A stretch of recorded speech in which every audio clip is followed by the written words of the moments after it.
Now entering Nerdist.com.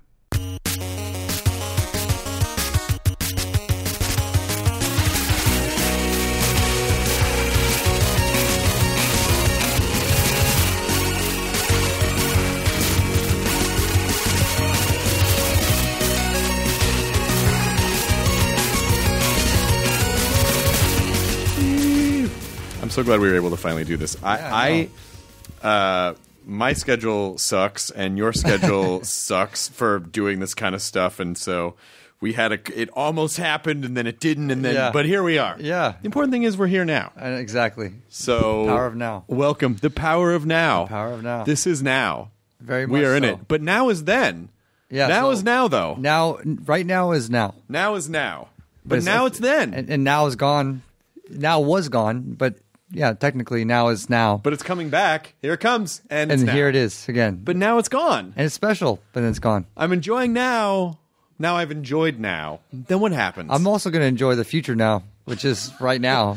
Listen, it's a bunch of thens and future nows. Yeah. That's really all it is. It's just so fast. It moves so fast. It's hard to say what now is really now. I don't know what now is. I'm feeling it, but now it's gone. It's so ridiculous. Well, it's an interesting. This is a particularly interesting time to be talking about that. Just considering that, I don't know if what's your. Do you have a normal work year, or is it?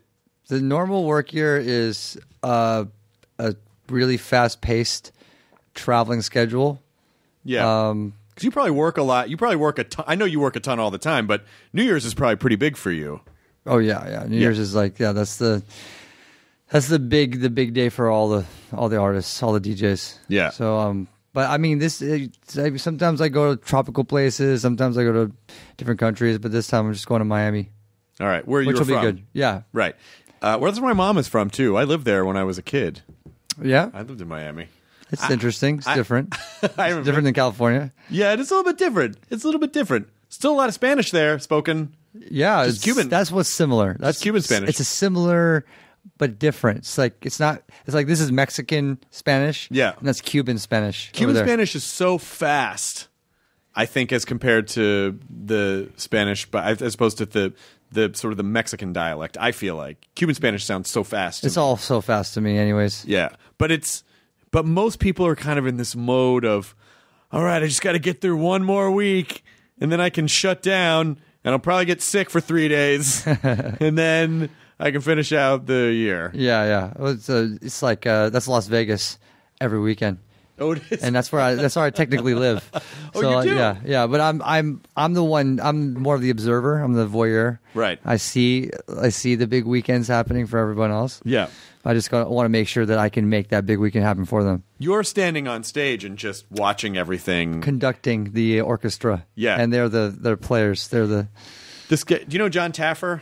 No. John Taffer is a big restaurant guy and a promoter, and he comes in. He has a show called Bar Rescue, and he comes in and he fixes people's failing bars, but he also opens a lot of places, and he's got a bunch of places in Vegas. And just hearing, I mean, I know I had somewhat of a grasp on the kinds of numbers we were talking about in Las Vegas, but when he started kind of going through, it's like, it could be $50 or $100 to get into a club, right? Plus then all the drinks, and if you want a table, if you're a guy, it's a completely different story than if you're a girl. That's one thing for sure. Come with extra cash. Yeah. If you're a pretty girl, it's just the roll out the red carpet, put you on a table with some hungry, thirsty fellows, and then the nice what you want to make it. But I mean, it's not uncommon for it was like $1,000 a person. Yeah, that's not. Yeah, if you want to get a table, you want to show off, and Vegas is all about showing off, quote unquote. So God, the genius of it is playing to people's egos to give them money. It's so disturbing and perfect. It totally works. It's capitalism, at its finest, I guess, what you want to call it. But what's kind of interesting is if you live in Los Angeles, you drive around and you see all these names of people who are like, who's that guy? You're like, oh, he's a DJ. There's all these DJ billboards all over Los Angeles. Right. Yeah. And then you sort of realize, Well, these guys are incredibly well-paid entertainers because of you can just pop over to Vegas and do a couple of shows, and it's a huge deal. Yeah, well, you know what? I think the main thing that's changed is that now the DJs are actually, making the decisions on how much they're supposed to be getting paid. Right. That they're part of the economic structure. Before, the DJ was a fixture in the club. It's just like another reason to go, but they weren't paid properly. They weren't like the reason why people were going to the clubs. So when did that change, and what was the evolution of being just essentially like a jukebox versus this person is a real entity that controls the vibe of the room? And when did that happen? I'd say I can actually give credit to one person, and since we are in LA and we were talking about LA a little bit here, I have to give credit to DJ AM. And DJ AM was he was the first celebrity personality DJ that came from the underground and really showed off his skills, but also was able to play pop culture. He was like a pop culture jukebox, but in a technical way of DJing. He was able to mix all different kinds of genres and do it in a way where people were so amazed. It wasn't like playing iTunes. It was like something was happening that was incredibly special. And then he had this celebrity personality that attracted so many different cultures and so many different people that he was the first one to really create an economic structure for DJs. He was the first well-paid DJ in America. He was a DJ that everyone looked up to, like, wow, DJ AM in 2007 or 2008 got a residency making $25,000 a show, and that was unheard of when you're making. I remember at the time I would get like $500. Yeah, and I was happy. Yeah, because I was making $200 in a bar tab, or maybe $75 in a bar tab at the local bar. Yeah, and you look up to those DJs that are like, okay, he's a personality, and he's doing what he loves to do, and the clubs are actually treating him like this is talent. This is an artist that is going to bring in people, and we have to pay them according to, how many people they're bringing in. Yeah. So what is it? What is the artful side of it to people who go, oh, I could just plug my iPhone into a fucking speaker and play a bunch of songs. Like, how do you respond to that, and how do you explain what it is that you do and why it is important in that world? I mean, there's so many different reasons why you go see an artist. Let's just take the word artist. Mm-hmm. You can see someone go sing their hearts out, and you see the beauty and quality of their voice, or a band playing their songs, and sometimes the band isn't about being technically the best band, but like they're just raw on that energy that they give off. Whether it's those bands or whether it's a DJ. In many cases, DJs that are popular now are not necessarily known for their technical skill level, but known for their songs. Mm-hmm. And the songs, at the end of the day, what I've realized in this, being a DJ from playing in bars before I was producing, and being a DJ where now my songs have connected to people around the world, the songs themselves are the ones that are the reason why people associate themselves, or they want to go to a party or a club. They're like, oh, I want to hear this DJ's music because they're also representing this culture that I love. And you go for that. You go for that experience. And once again, that also ties in, like when you go see a DJ and they're representing a culture, it's absolutely more of an experiential feeling. You go there to experience something, the sounds of that culture or the songs from that DJ that moved you, just like you would go see a band. Yeah. It's different than like rocking out at a show. You go see a band like Foo Fighters and you're just rocking out and then you leave. It's like it's a different kind of feeling because you're there to dance, you're there to be part of, you're there to party, but you're also there to be part of that culture. It's like I'm going to go see an EDM DJ, or I'm going to go see Questlove playing old school funk and hip hop, or I'm going to go see it's like they're representing different cultures that you're part of. Yeah. And but like I guess what you're saying is like, what are they doing, right? What are DJs doing? I mean, we're doing all kinds of things as well. It's not just. I mean, there's different ways to manipulate and translate your music. You are, once again, you are conducting the. You're controlling the room. Controlling the room. Yeah. And how you control the room is all subjective to you. You yourself are responsible for how the night's going to go. And some DJs are like, okay, I'm going to play my music. I'm going to be an artist. I'm going to play my music, whether you like it or not.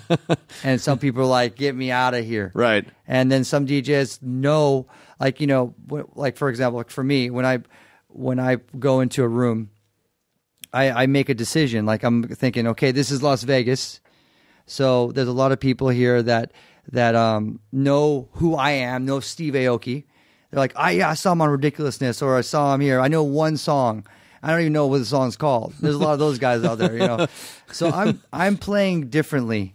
I want to connect with as many people in the room. Yeah. You know, and in many ways I've learned that from DJM, to be democratic, you know, to like look at the room democratically and think about how many people you can touch, you know, emotionally connect with. Yeah. And then when I play a Steve Aoki concert or show, I'm playing the Steve Aoki songs. Right. And I'm doing the Steve Aoki set. And of course, I have to give that the Vegas shows too. Sure. You got to give that, and then give a little bit different angle, you know, play the songs that they know with your songs. So you're but you're reading the room, and are you going, oh, maybe I'll go this way? Are you sort of following the energy of the... And you have to be able to...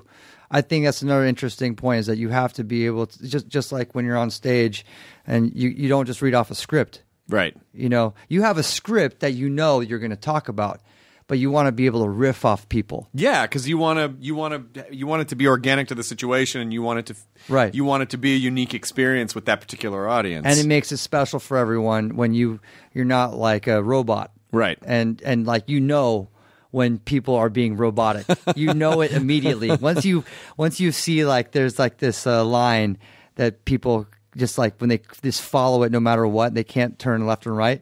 I mean, eventually, people aren't dumb. They get it after like, you know, 60% of the way through, or even less. I mean, if you can riff off things, and like, those are the things that you remember. Those are the things I remember. You know what I mean? Like, I want to remember like the moments where it was something that happened and you're able to take advantage of that moment and be part of the environment. Yeah. I remember when I was in college, my roommate Will, we got really into raves for a period of time, and it was really it was sort of right when they kind of exploded. And I mean, this was like 91 or 92, and they had just sort of started exploding here.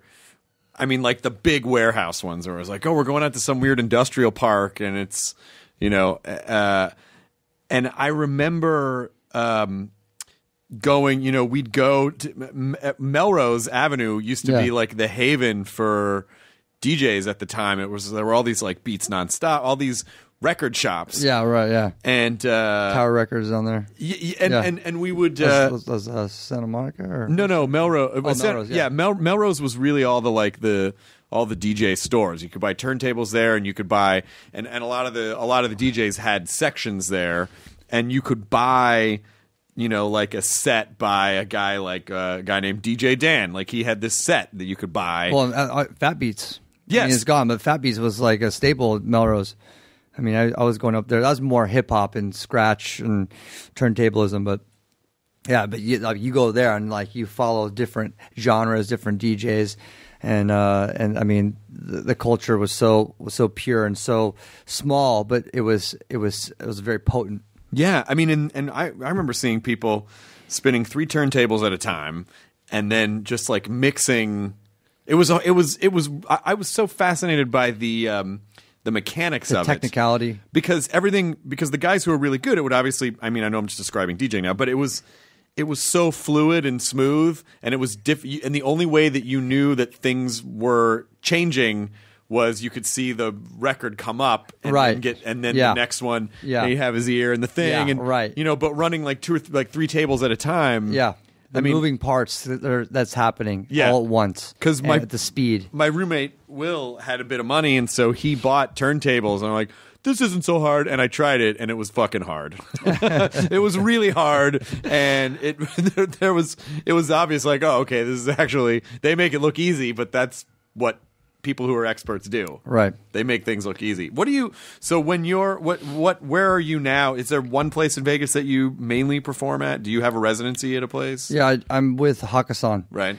They have all the lot of the billboards in town. Yeah, they're like, they also have Omni as well. They own Omni as well. So Hakkasan, MGM, Omnia, Caesars are the two clubs that I'm exclusive with in Las Vegas. Nice. So I'm always there. I technically live in Las Vegas. Yeah. I'm LA. Like, my heart is in LA, and I do my DIMOC, my record label's based out of here. My management's based out of here. But I'm a Las Vegas resident now. How long are your sets? It ranges. 90 minutes is like the minimum, but sometimes I've gone like 3.5 hours, 4 hours. But that's if I'm really just vibing, and but it's generally about 90 minutes. That's not bad. Yeah, that's a good amount of time. Yeah. 90 minutes is that's a good kind of entertainment unit. Like, a good stand-up show is about 90 minutes too. Yeah, right. A decent movie is about 90 minutes. I know a lot of movies now are like, it's like 3 hours. Okay, that might be too long.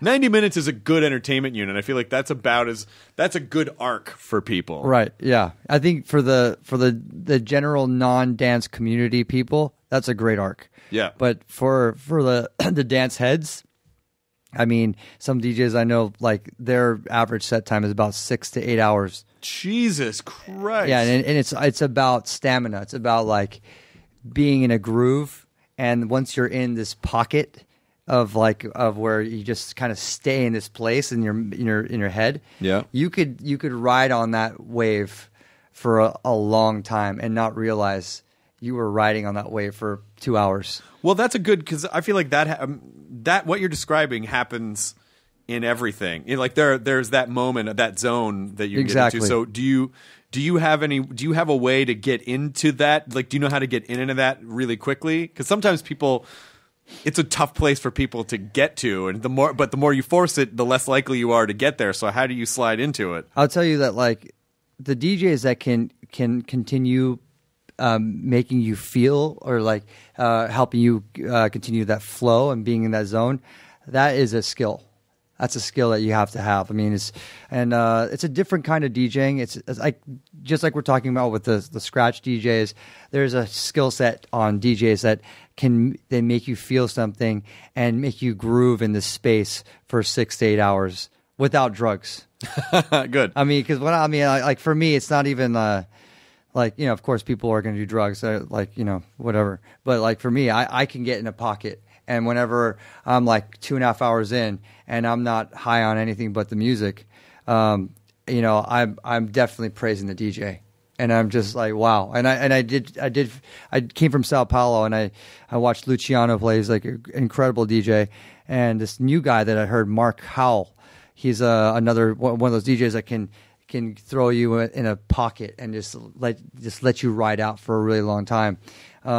It's incredible to see that happening and feel it. Yeah. So you pretty much, I would imagine all the players in it's like it's a community. Everyone kind of knows each other. It's actually, before I was in the rock scene and running my label DIMOC, we've like crossed so many different genres, so many different and seen like the different genres of music, how the bands or artists work together, or they split up in cliques. With DJs, I mean, there was a time when the subgenres of electronic dance music, or whatever you want to call it, were very, very separated. And now the walls have come down, maybe 4 or 5 years ago, and a lot of DJs are working together and collaborating on music, and it's not so strange. I mean, there are the purists. They're like, oh my God, I can't believe my DJ that plays music at doo doo doo doo doo is doing music with this guy that goes doo doo doo. And I'm not joking. Because like there's genres of music that are specific to the BPM. And if you change your BPM, there's like the purists that absolutely go crazy on you. And like, it's crazy how the smallest detail. Yeah, every industry kind of has its own purists, or Right, like the hardcore nerds exactly. who feel like it's their responsibility to define what a thing is, rather than just enjoying things. Exactly. But that's what we do with stuff. So is it? Are there sub cultures who go, well, you should use lighting and effects, or no, you should never do that. It should just be the music. There's criticism there too. There's criticism on the idea of production. Yeah. And how it takes away from the music. And I mean, there's criticism for everything. Like for a thing that you really should just shut up and enjoy. Yeah, but I mean, like I have to say, I'm probably one of the most criticized DJs. Really? Yeah, because besides playing music and DJing, I'm also entertaining the crowd by adding in this idea of throwing cake in your face, or like having a raft ridden over the crowd, which I call white raver rafting, and doing fun little things that are like that I've kind of inherited from being in the punk rock hardcore scene, and like having this no rules attitude, like where it's like the idea is just about having fun. This makes a lot of sense to me. And I'm sure that this was apparent to you, but I know you're a big Bruce Lee fan, and I know that it's named at. I know that your record label is named at. Yeah, but right. That was his thing. Was like, well, can't we just use this interdisciplinary practice of Jeet Kune Do, pulling all the best stuff from? Right. Why does it? It was the exact same thing. A purist going, no, you can't do that. You should just. Well, why? Why can't I do this and this and this and find what works best? Exactly. And it's just like, I mean, there are no rules. I mean, at the end of the day, if people leave with a smile on their face and say they had the time of their life, then I feel like it's a win. That is so. It's so That's great to hear you say that. Yeah, because particularly in comedy, you get it a lot too. People go, "Well, that's not really comedy." It's like, well, it's comedy if people are laughing at it. How about that? If it's fucking fun to some, like all of this stuff is subjective. Yeah, I mean, it's art. It's subjective, and you as an audience member connect with stuff in different ways because you bring your own baggage to it. I mean, the artist is really just. I think conductor is the perfect word for it. You're sort of conducting the audience's flow, and some people are into that and some people aren't, but it's kind of interesting. And so it does it bother you that you get criticized for it? Or are you like, whatever, you don't get it? Well, I mean, I'm human too. If I read a couple of things here and there, it hits me, but then I like it's happened enough where I'm a bit wiser, obviously, and understand it could be just this little kid that's just wants to get a reaction. But actually when you get it from your peers, that's when I'm like, whoa, like someone that's in the industry and wants to really make it known, then it's like, okay, it's like it's going to raise attention for me. Is it super competitive or is everyone pretty supportive? It's, I'd say 95% very harmonious. Good.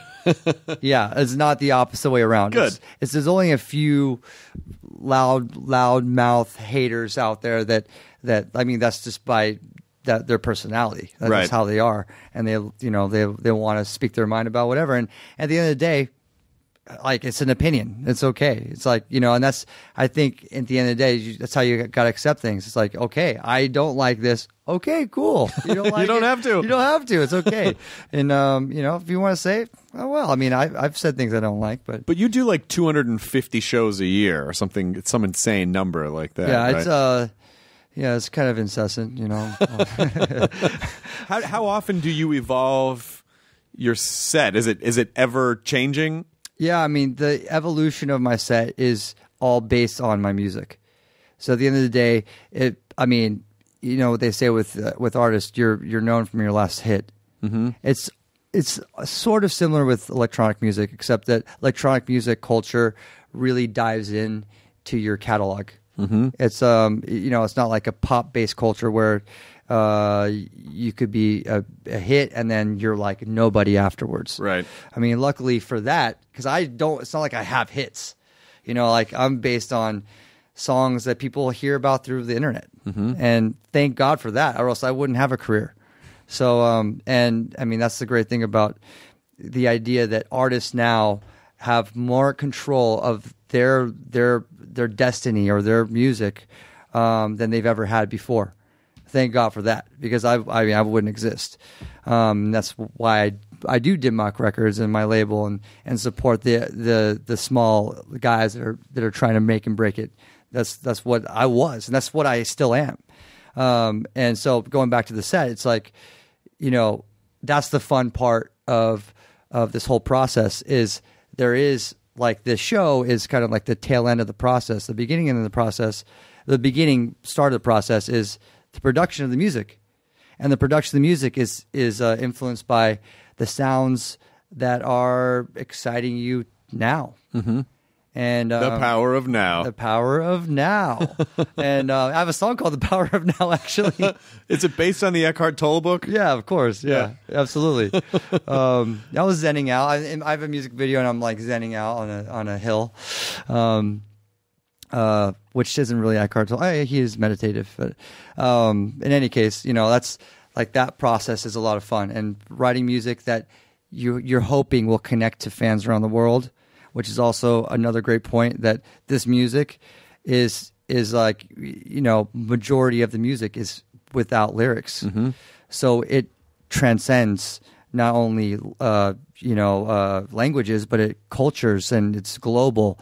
And it unites all kinds of people, and you really see it at these huge festivals. Yeah. And it's an amazing thing to see when you play at a festival like Tomorrowland and you look out there at main stage and everyone's donning their flag, and there's actually more countries at this one festival than the Olympics. Oh my god. Oh yeah, I've seen, where was it at maybe it was Glastonbury or something. Maybe it was Glastonbury, but it was going back to the rave days, one of the guys I really liked was the guy behind Prodigy. Yeah, and that was such an interesting thing that he went. I mean, I assume I haven't read his bio, so I don't know exactly what he did, but it seemed to me he went from being a DJ to he kind of assembled a band, and then there was a front, but it wasn't. The guy singing, Liam Howlett. Yeah, well, Liam Howlett. He's not the singer. He's not the singer. He's the producer. He was the producer, and so Prodigy evolved and into a band from a DJ. But if you go back and listen to the early Prodigy DJ stuff, it's fucking great. Yeah, and there's a lot of great samples in it. And there's a song called Charlie that I always loved, which people could go back and find on the internet, I'm sure. But in a box somewhere in storage, I have all of these old like Warehouse Rave 6, and it's just like all these collections of. That was Do you ever see evolving back into something, because you came from a rock background? Do you ever see like, oh, maybe I want to produce and make this music and kind of front a band and like have a band come in? The problem with the band structure is that there's a lot of different personalities and different decisions, and I like just having my own little corner and producing my own music, and I don't have to get anyone else to say this is wrong or this is right. I've tried both, and and I'm happy to do the band thing at some point again, but like it's just when you have control of your own music and you could do it the way you want to do it, it's the best feeling in the world. Yeah. Oh, that's what I was saying about Prodigy. Was I feel like there was a Video Music Awards one year where they cut to Prodigy playing. I feel like it was Glastonbury, but I'm not 100% sure.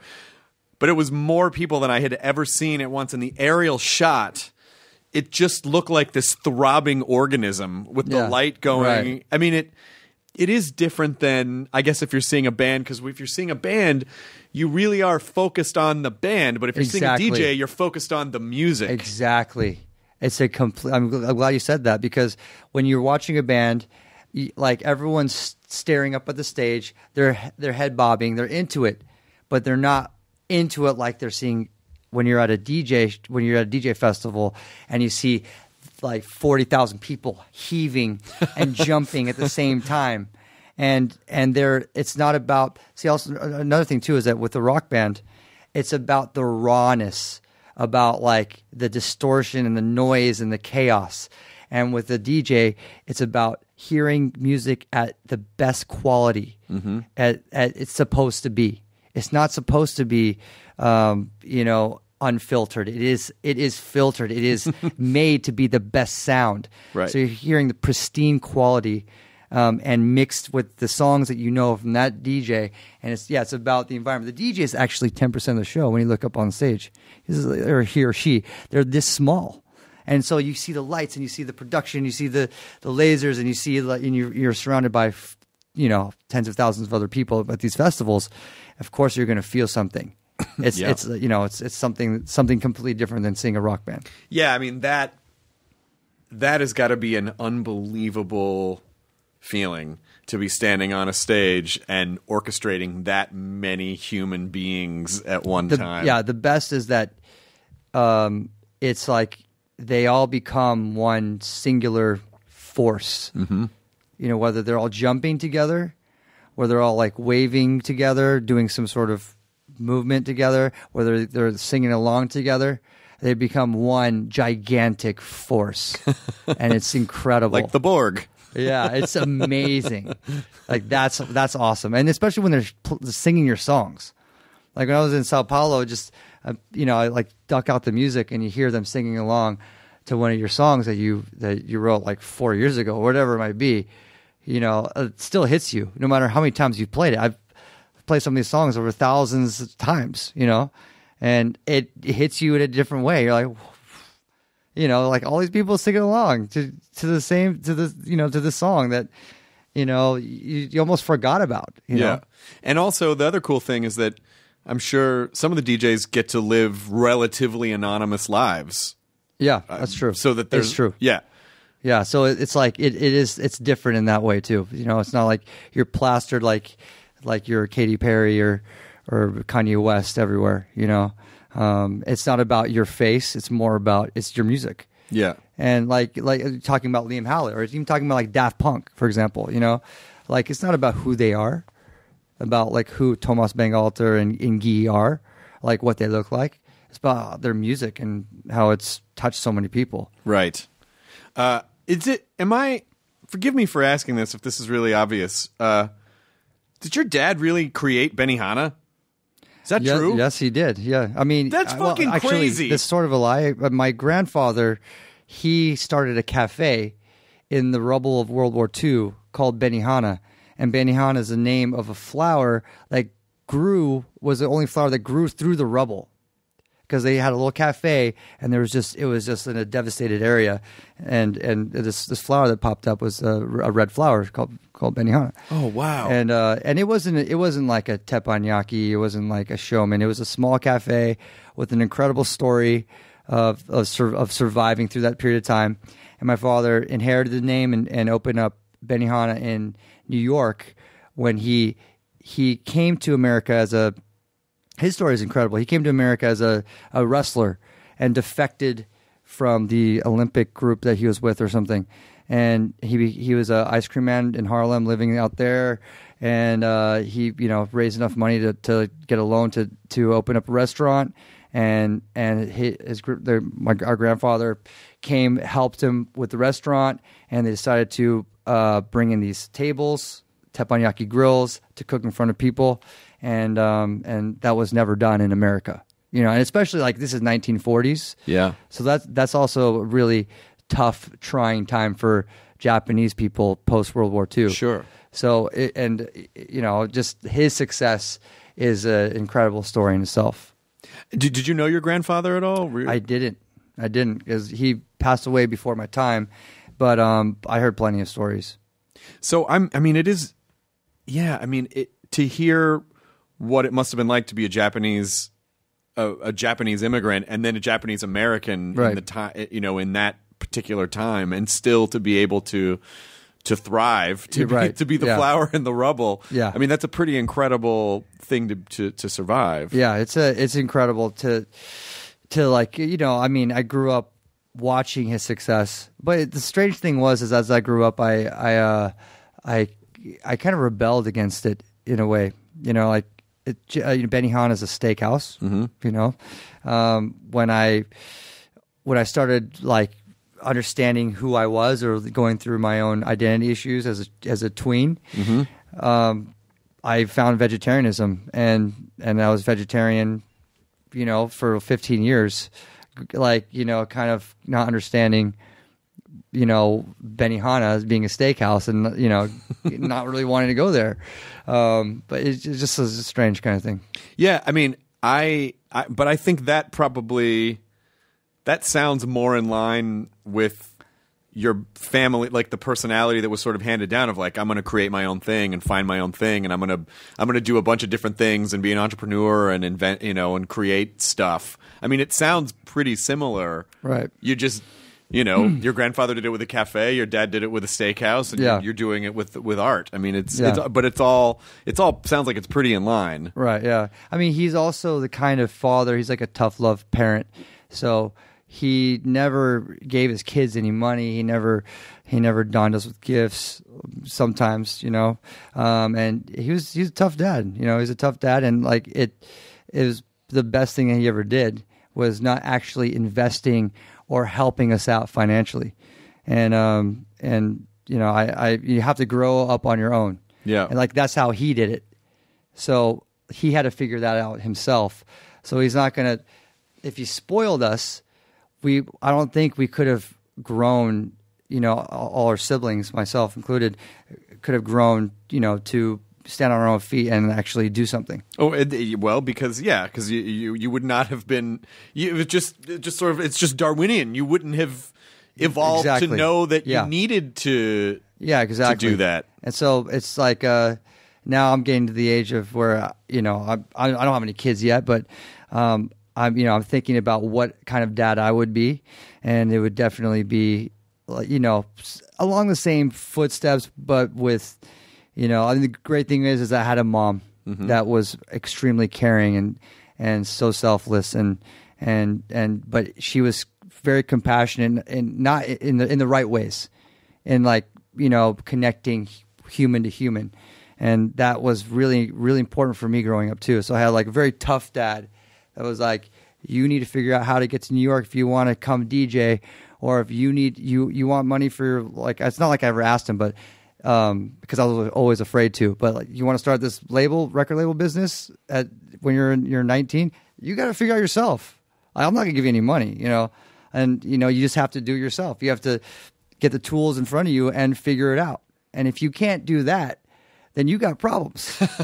You can't, you know what I mean? Like, you got to figure that out. Like, I didn't know how to play guitar, so I got my friend's guitar and I picked up the guitar and started jamming out with my friends. And I didn't know how to record music, so I got my friend's Tascam 4-track recorder and learned how to play all the instruments and record my first demo when I was 16.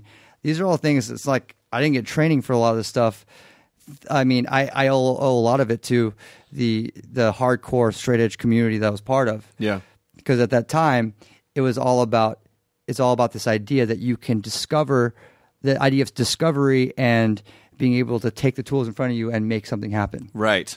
Well, it's, when you look at, and, again, we've done almost 800 podcasts, and I've talked to some of the most successful people on in so many different facets of the world, not just entertainment, but business too, and technology. And we just yesterday had Kathleen Kennedy on, who was a co-founder of Amblin with Steven Spielberg, right. and who would later become her husband, Frank Marshall.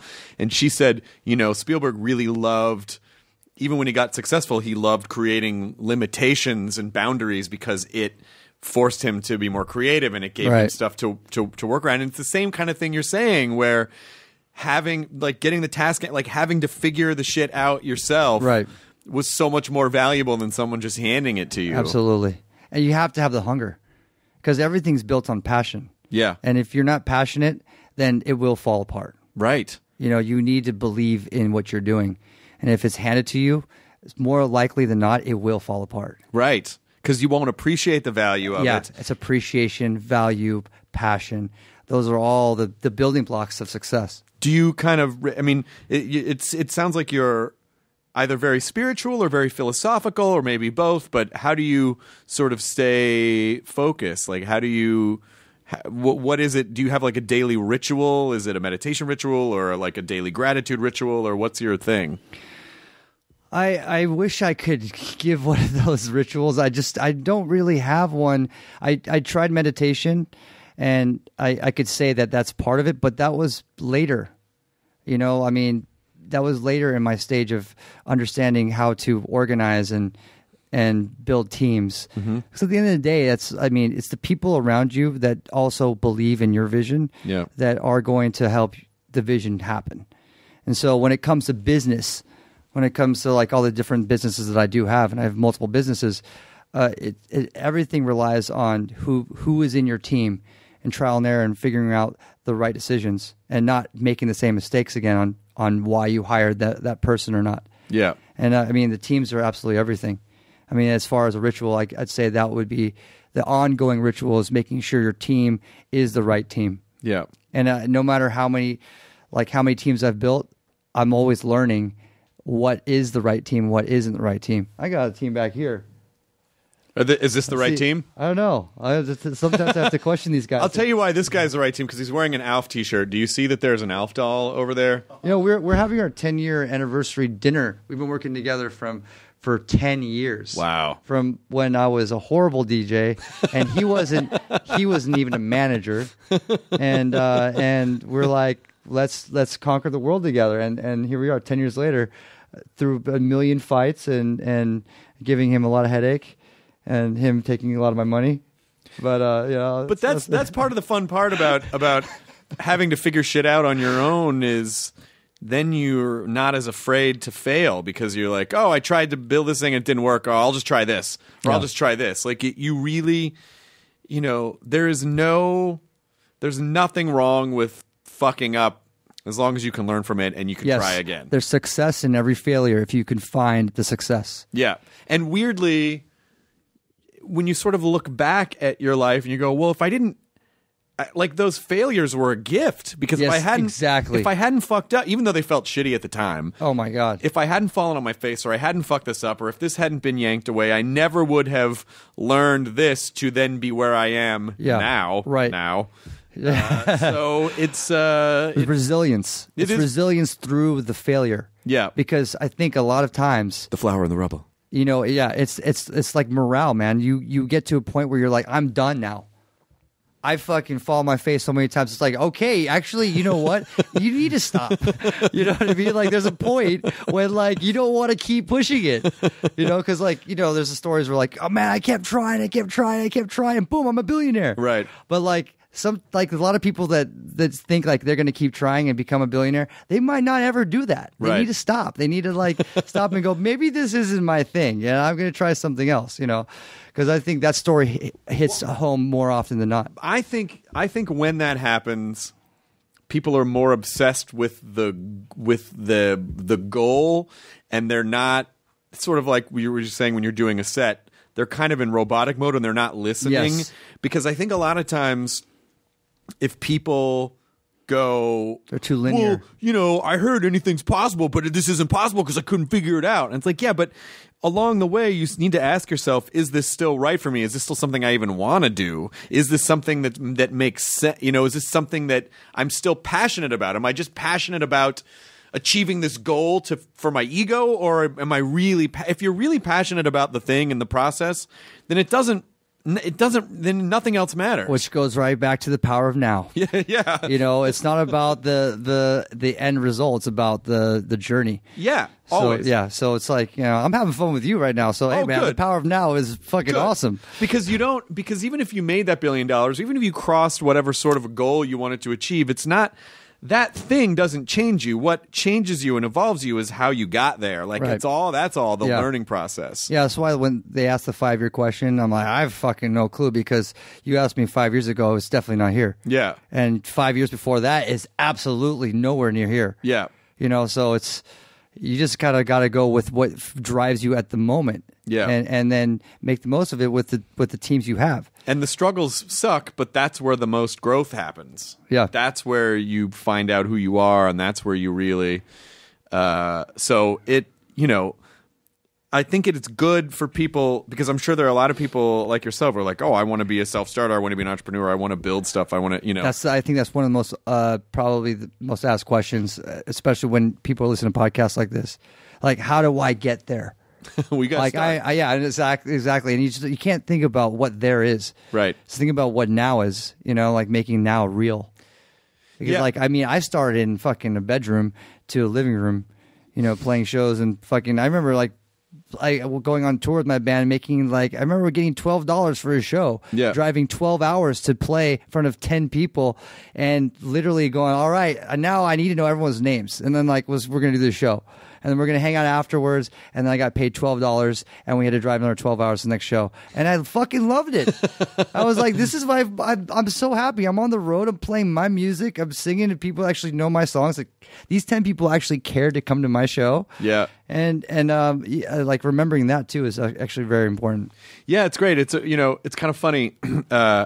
Katie, who's our producer, was just mentioning last night just about how, there is kind of an entitlement, I think, with there's sort of a youth entitlement where people are like, well, I don't understand why I can't have this thing now. Right. And and Katie pointed out that I have to give you a microphone for this, Katie, because you said something that never really occurred to me before, which is you go, yeah, and this was one of those these goddamn kids today kind of conversations, but it was there's a generation of kids who grew up in a culture of, we can never tell anyone they're doing anything wrong. We can never. Right, everyone has to get an award. There's never. Yeah. And you said you don't learn shit that way. Yeah, no. I mean, I was part of it where I saw the difference because I used to play sports when I grew up, and when I first started, if we didn't get first, second, or third place, we didn't get a trophy. We didn't get anything. Right. And then I saw it. All of a sudden, you're getting participation trophies, and everyone's getting the same trophy. And I saw that kid. My neighbor's 4 years younger, and I saw it with him. And they have commercials and stuff about this now, but yeah, I just started to notice that how teachers would be more careful about what they would say. They wouldn't criticize you.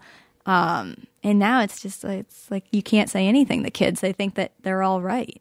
And they sort of grow up a little more entitled and expecting. They think their shit don't stink. They just think everything they do is special and they're perfect. And that's the bad word right there. Yeah. Entitlement. Yeah. That's if you even, I think that people need to understand what that word means to themselves and understand what terms like gratefulness or gratitude. And of where you are and how to make that something real. That's the problem, I think, with a lot of people that I've heard is that don't be entitled to anything. I mean, unless you create it yourself. Right. If you create it yourself, you have every right to be entitled to that. But don't be entitled to things that's not yours to be entitled for. It's you have to create your own, your own way. Yeah, you see it in comedy sometimes where you see young comics and then they're like, man, nobody will book me on the road. And it's how long have you been doing stand-up? 18 months. Well, fucking, you need to, it takes longer than that. You gotta get, you can't just expect, and I'm sure it's the same thing with man, none of the clubs in Vegas are going to book me with DJ. Yeah, you gotta get there. Exactly. Gotta give it some time. Yeah, it's funny also, with everything that's out there, there's always saturation. Yes. And it's always going to be saturated. Yeah. Especially if people love the art of what it is. If people love going to clubs with DJs, it's going to be saturated. If people love going to comedy shows, it's going to be saturated. You just got to be doing something different. Be you and do something that's you. Most people don't even know who you is. They don't even know who they are. And right. Yeah. You rarely ask those questions of yourself. Who am I? What do I want? They're very basic questions, but most people don't ask them. Right. Because they think if you did, you might get different answers than what you think you want, which is such a strange thing. And if you don't know, then it's what you want to be, and what you want to be is someone else. Right. And that's where it's you have to stop yourself there and go do I want to be Aziz Ansari? No, I don't. I want to be me. But what is me? Yeah, that's a larger question. It's a big weighty question. But I also think, I think the internet has also activated our instant gratification addiction. And so in as much as you can get anything you want via the internet instantaneously, I think people expect well, I should just be really famous now. Right. Yeah. I want to be Instagram famous. Yeah. Snapchat famous. But nothing wrong with Snapchat famous people. Actually, that's a skill in itself. Listen, I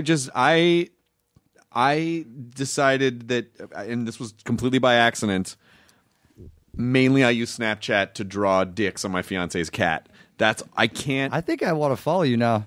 Oh, just really quick, Katie. Give me my Snapchat. So I'll give you a little Snapchat going on. Have you been Snapchatting? Here. I mean, I don't have any active right now, but here, like this is. I've just been drawing on the cat for the past couple of. Dude, I gotta. Wait, let me get it. Okay, so here's I'm gonna Snapchat you, showing me your Snapchat of your cat. Yeah, there's the cat taking a shit on the carpet. There's the cat surrounded by dicks. Am I doing Snapchat right? Oh my. That's awesome. Getting eaten out by Zoidberg, which I thought was that's actually a really good Snapchat. Just getting fucked by Stimpy was another one that I was excited that's a really about. Good drawing, I have to say. Like, I mean, I don't even put that much time on my Snapchat. There's the cat having a dream about taking out Blue's Clues. There's the cat getting jumped on by Mario. There's a cat for Thanksgiving. I mean, this is someone saw this picture. They go, I think I followed someone who's posing as you and just drawing dicks on their cat. And I go, nope, that was me. That was me. That's what I enjoy Snapchat for. Username Chris Hardwick. Who are you, Steve Aoki? Aoki Steve. Aoki Steve. Yeah, because someone stole Steve Aoki. God damn it! There's these trolls out there, or not trolls, I guess. What do you Squatters. Squatters, man. Squatters. They wouldn't give it up.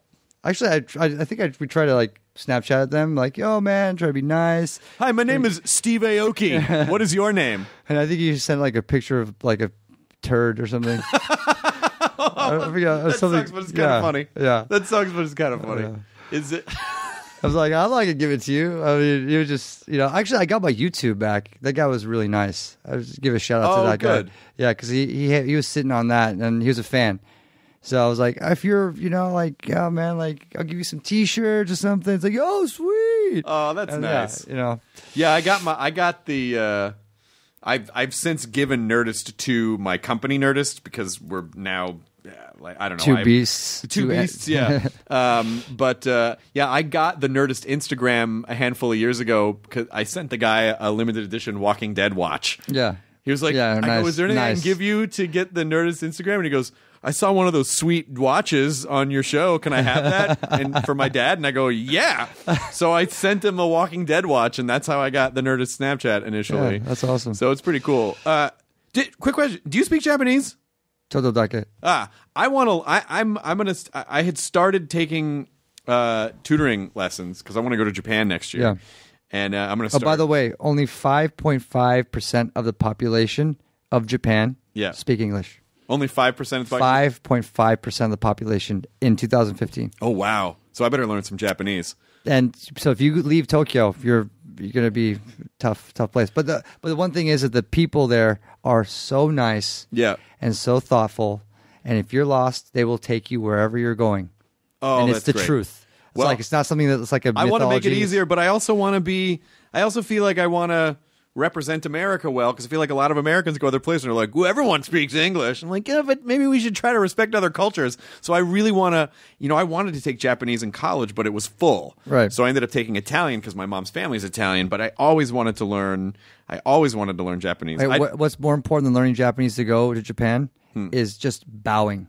Bowing. Yeah, because that's the sign of respect. Okay. And you always bow lower than them. Do you make eye contact or does your head go down?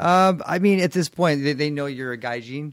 Right. You know, so like they just if you just show gestures of just being, it's more humility. Yeah. It's more like, oh, like, kind of like, oh, okay, you've entered the room. I'm just gonna be nice and bow and give you your space. But that's really like they already know when they see you. They're gonna know. And if you start speaking Japanese, they won't understand unless you say arigato or But yeah, I mean, go do it. Learn Japanese. I want to learn it. No, do it. I really want to learn it. I gotta just because it's in just a little bit that I've started studying. And the thing that I love about it is it's. I mean this as a compliment. It's very mathematical. It's very logical. Yeah. The way that it's very structured in the way that. I'm doing a really bad, but it's like, you mean I talk about that when they get mad? Yeah. Okay, well, yeah. In the way that English, I feel like, is very unstructured in terms of. While we're talking, snapping. Yeah, and then chatting, and then don't draw dicks on me. Then I feel like it would only be fair because of what the cat's been going through. It's just a fun, harmless way to fuck with the cat. The cat doesn't know. He doesn't get hurt.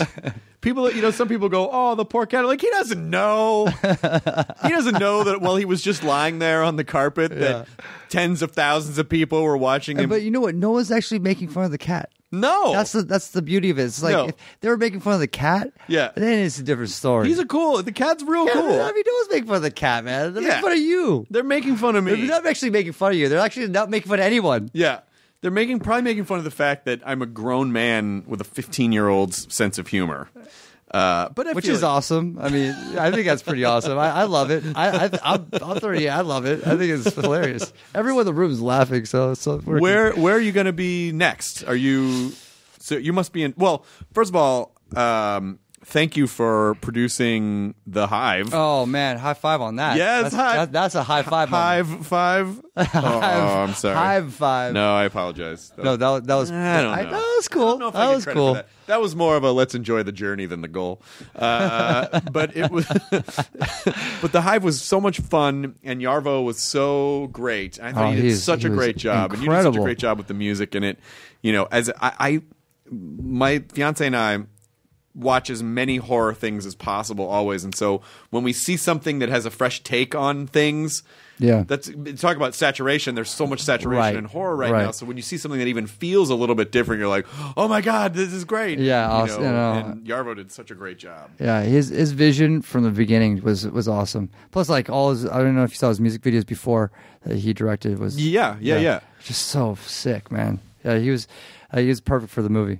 And then, do you think you guys are going to do another one? Are you going to do another one? I'm not sure. We didn't really get that far last time I met with the team. Yeah. But I mean, I was just happy to be involved from the beginning on this one, and meeting with him and meeting with Cary Grant and going over the music.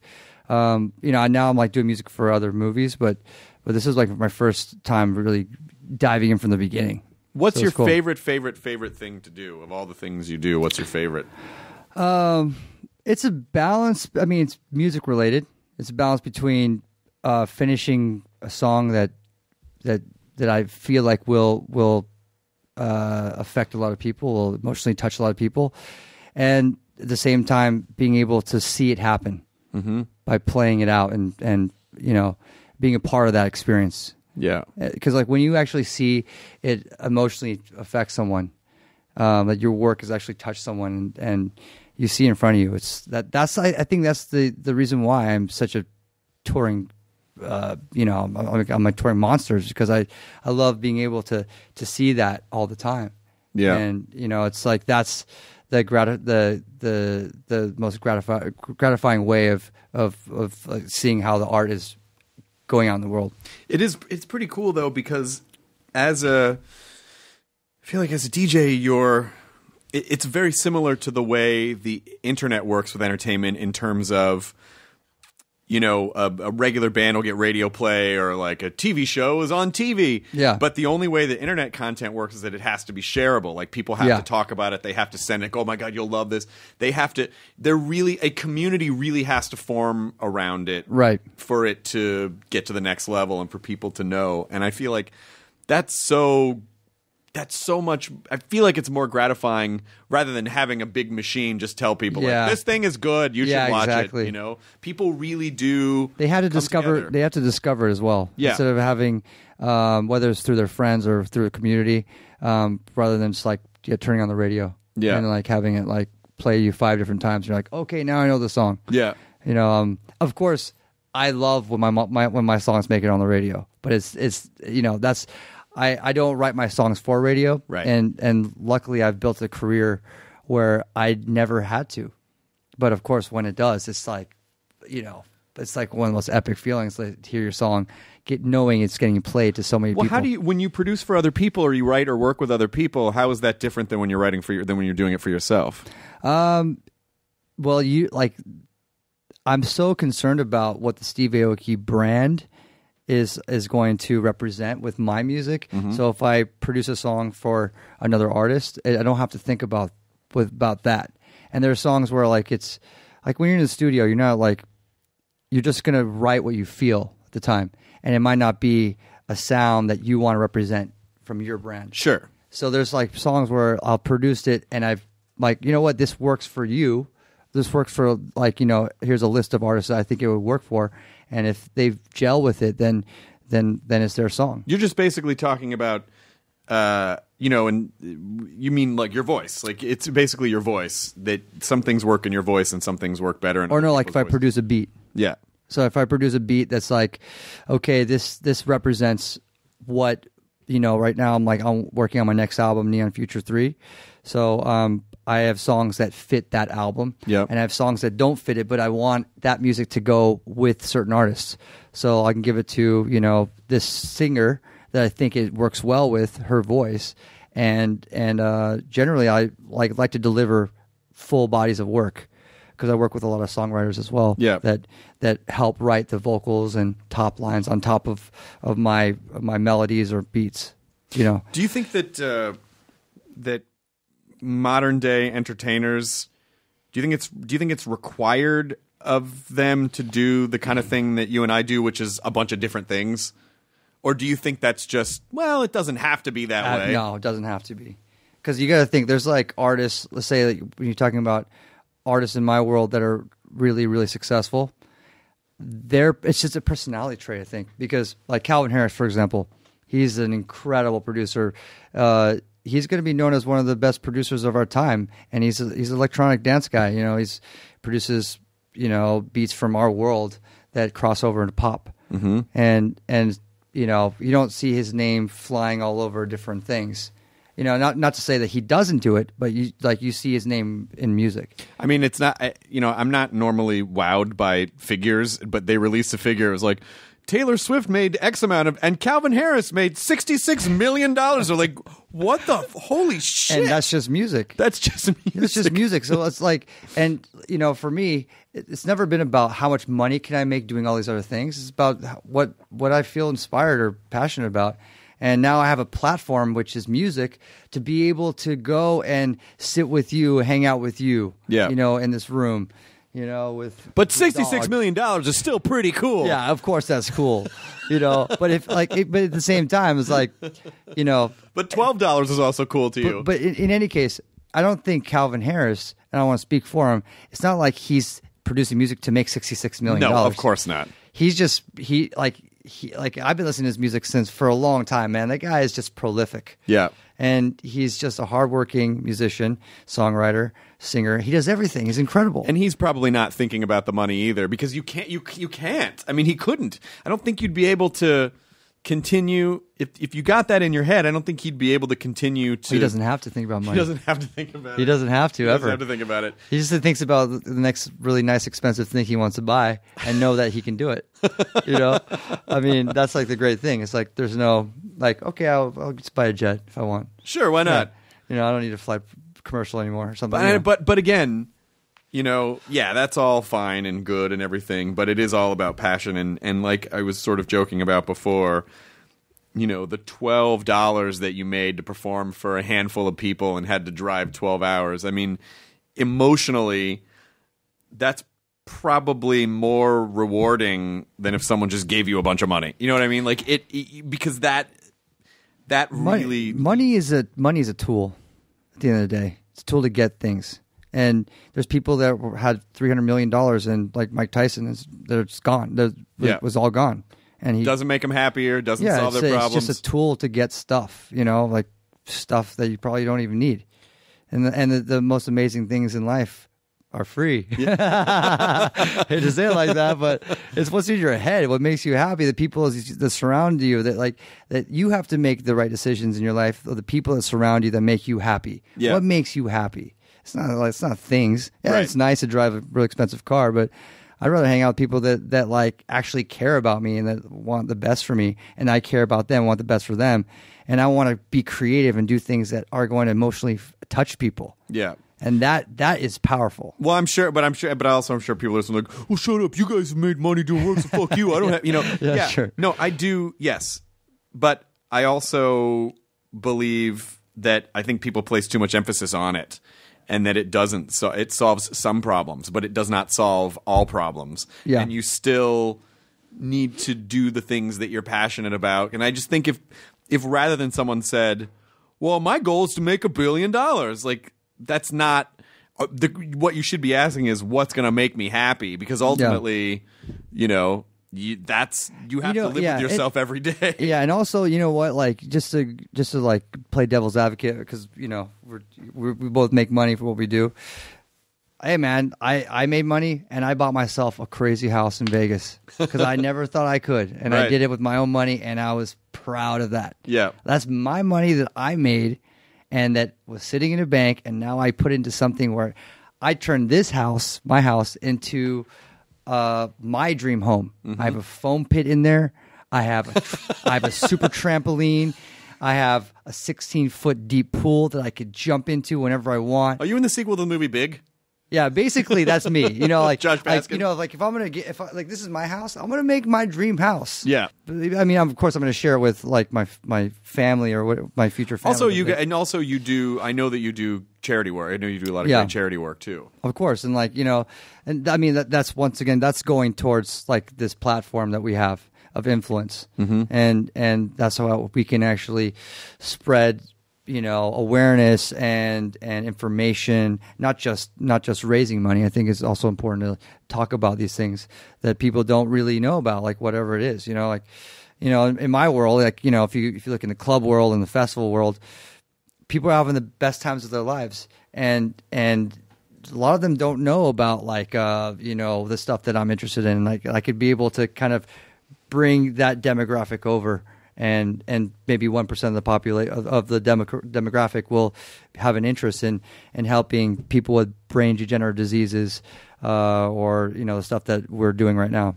Yeah. Oh, what are some of the things? Like what sort of charity work is important to you? Right now, it's really about like brain health and brain research, and I've been like, my album's called Neon Future, and that's all based on looking at science and technology and you know, where we're using it to, you know, better our lives, make our brains more creative, or live longer and healthier lives. And I was able to bring on scientists and other futurists that are, you know, versed in their fields on the album. And in so doing, I wanted to also, that's a musical composition of what Neon Future is. I wanted to make a companion set, interviewing these futurists, talking to the scientists, and then also raising money towards the research that these people are doing on like, for example, Aubrey de Grey, who has an organization called MINS, and they're like trying to reverse cellular degeneration, and they're, you know, like that's their research, is understanding why cells break down, they overpopulate, mutate, and, you know, do research on that. It's like, you know, the end goal being, you know, if we can reverse cellular degeneration, we won't age, our organs won't fail, or can't like, you know, cancerous cells won't become cancerous, or cells that become cancerous won't become cancerous, and really interesting stuff like that. That you think, you know, going back to when I was a kid, I read comic books because I was obsessed with the science fiction about the future.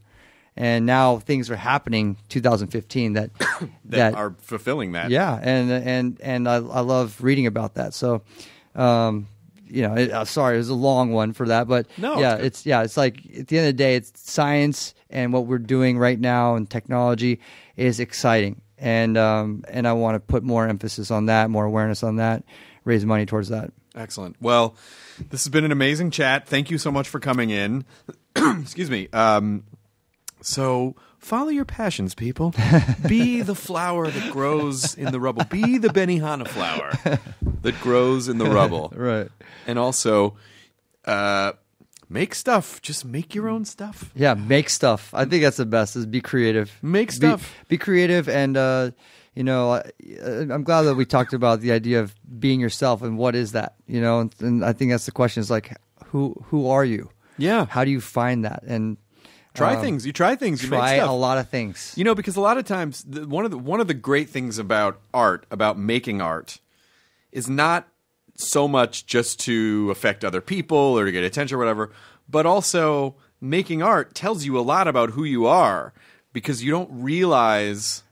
Sometimes you don't. A lot of times, actually, you don't realize what you're saying until you make something and just spit it out and go, "Oh wow, I guess this is a piece of who I am, and I didn't realize that until I manifested it into the real world. Right. So thank you for doing that, and thank you for letting us get on board the hive with you. And that was awesome. And high five. High five. High five. Thank you for bringing it back around and making me feel less ridiculous. I appreciate that. All right. Enjoy your burrito, everyone, which is our way of saying enjoy. Live in the now. Power of now. The end. Burrito. Live in the burrito. Live in the burrito. Just jump in that burrito. Jump in the burrito. Get all up in there. What's in your burrito? That was too much like a Capital One commercial. I was waiting for like Chipotle. That's if Chipotle gets bought out by Capital One. What's in your burrito? All right. The end. Now leaving Nerdist.com. Enjoy your burrito.